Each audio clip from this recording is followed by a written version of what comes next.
বন্ধুরা, ননদ কতগুলো পাটিসাপটা করে দিল। এই যে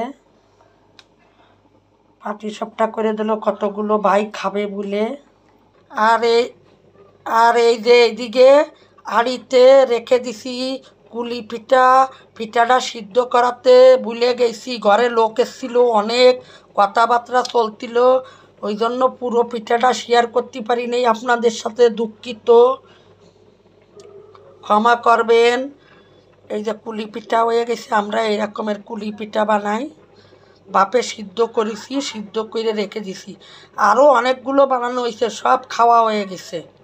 আর এখন ঘর থেকে সবাই গেছে, এখন আমি ভিডিওটা বানাচ্ছি, নাহলে ভিডিওতে খুব কথা থাকতো, এই জন্য আমি ভিডিওটা বানাই নেই, এতক্ষণ ক্যামেরা চালু করি নেই। এখন সবাই চলে গেছে, এখন আপনাদের সাথে শেয়ার করতেছি। তাহলে আমার ভিডিওটা ভালো লাগলে একটু শেয়ার করে দেবেন। আর পাশে থাকার জন্য সবাইরে থ্যাংক ইউ, ছোট বড় সবাইরে থ্যাংক ইউ। টাটা।